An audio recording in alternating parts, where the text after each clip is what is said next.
Portrait miniatures have long held a special place at Library and Archives Canada. To ensure their delicate integrity, the institution launched an intensive project in 2005 to further develop their expertise in the conservation of portrait miniatures and to create greater access for these unique, treasured objects.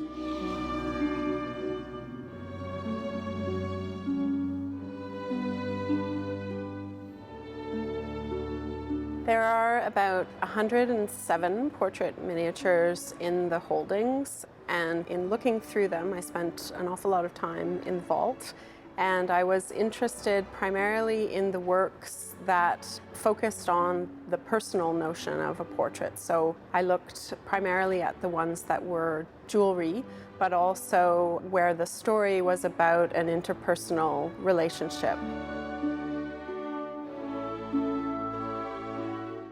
Library and Archives Canada miniatures are housed in individual protective boxes in the art vault within a very stable environment.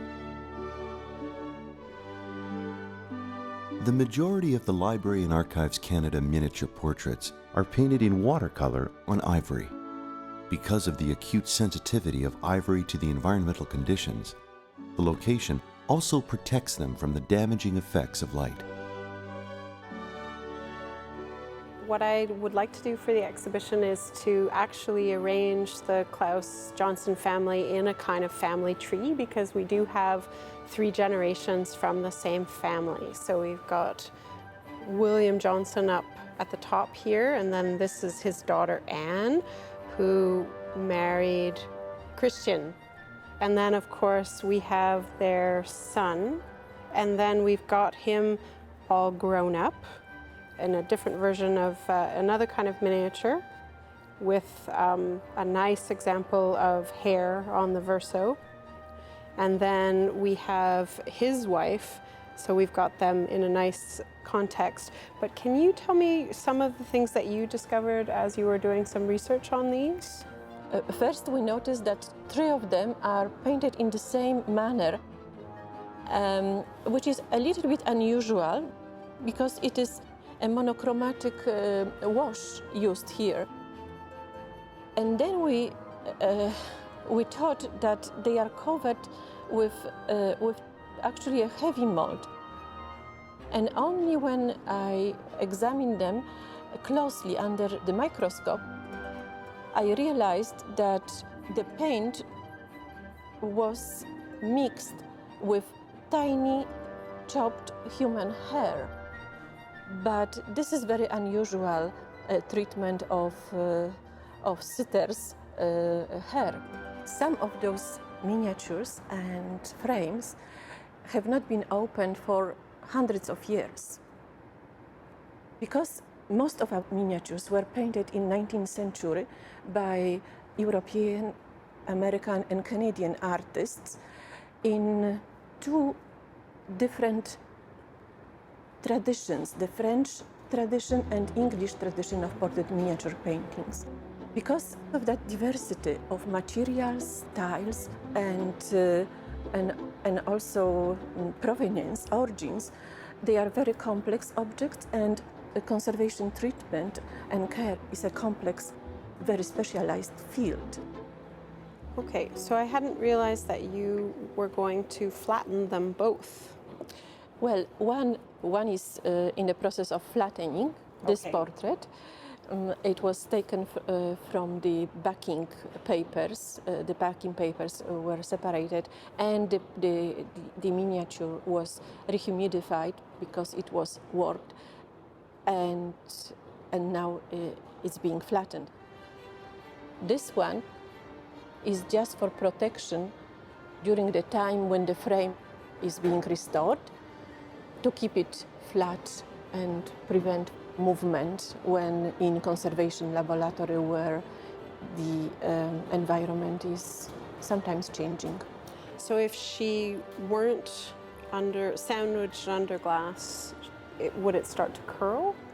She could. Okay. It's not necessary that would happen, but she could start to move. Well, some of the miniatures came to us as donations and others were purchased, and very often they come to us not as unique objects but as part of a bigger picture of an individual. So we sometimes get their letters, their papers, other ephemera, and this gives us an opportunity to really get a deeper picture and a deeper understanding of the individual.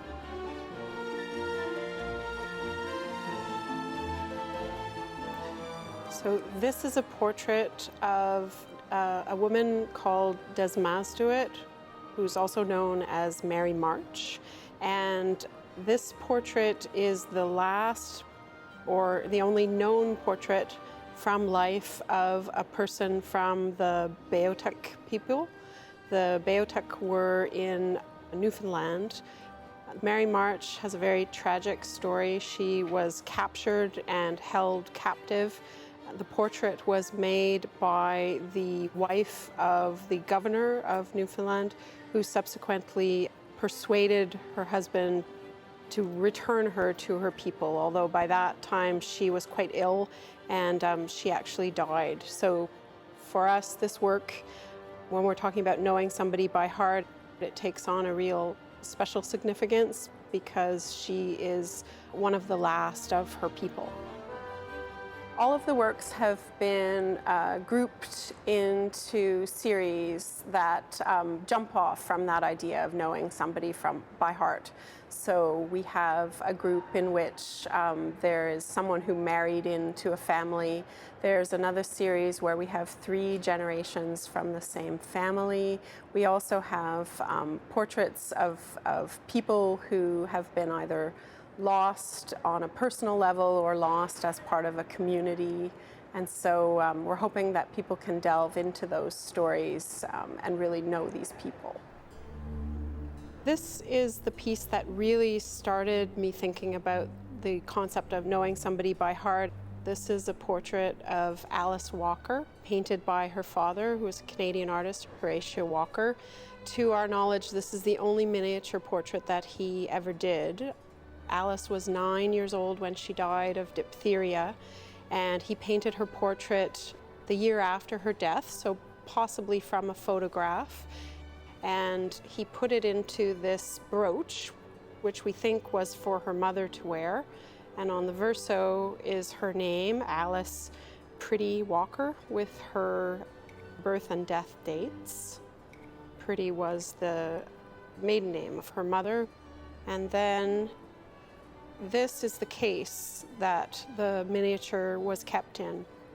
And as you can see, the leather has been worn and worn from it being picked up and opened and looked at and literally worn, almost as though he was trying to burn her into his memory. I Know You by Heart is an extraordinary exhibition of miniatures and memories.